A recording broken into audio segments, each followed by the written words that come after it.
Roller coaster ba yun? Roller coaster. Ending. Hindi rin pa nakakasakay. Nagbaulan pa kami ng half hour. 45 minutes. Ganon.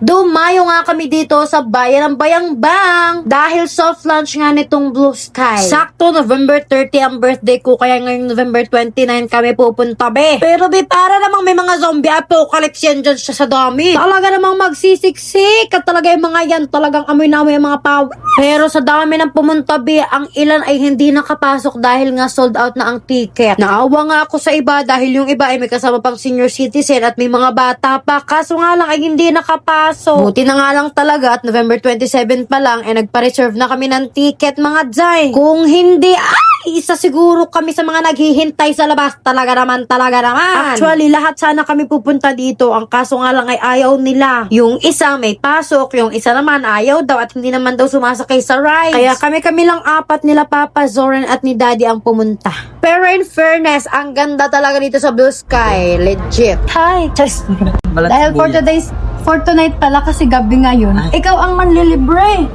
Sige, libre mo na yan siya. Ito. Hindi ka na. Si tira mo.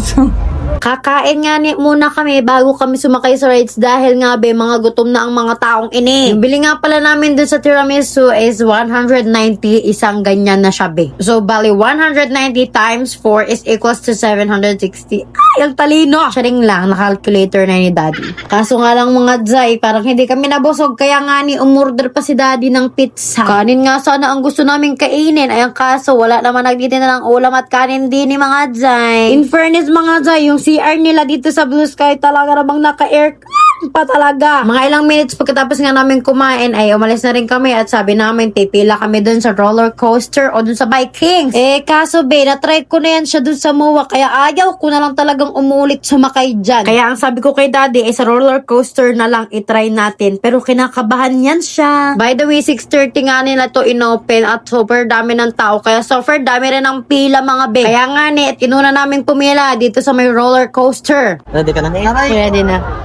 Before and after. Saren. Before and after. After almost 45 minutes na paghihintay namin ay umulan. Kaya nga nag-announce sila na stop operation muna daw. Kaya wala muna kaming masasakyan. At dahil anong oras na, kaya umalis na rin kami at hindi na namin hinintay na magbukas ulit. Kaya tang mga tao ay nag-decide na umuwi na lang. Anong oras na be? Hanggang alas 12 lang naman ang operation nila dito. Kaya uwi na lang ang mga tao na sayang ang ticket namin. At tingnan mo yan siya. Sumakit na ang paa kay naka-heels man yan siya. Paano ba naman ang layo ng pinagparkingan namin? Ang layo din ang nilakad. Talaga. Saren, anong masasabi mo sa nangyari? Kupal. Ha? Kupal. Kupal. Umay ba, umay? Kupal. Nagpapasa ang mga tao tapos hindi rin namamala makasakay. At nung nasa may bayan ng Orbis na kami ay talaga na maghanap kami talaga ng makakainan be. Buti na lang at may bukas pang lugawan kaya kumain muna kami at gutom na talaga ang mga tao. By the way, meron na tayong isang lucky winner ng 500 pesos which is si Manilyn Guro. Kaya mag-subscribe at mag-follow ka na rin sa aking Facebook account para ikaw na ang susunod na manalo.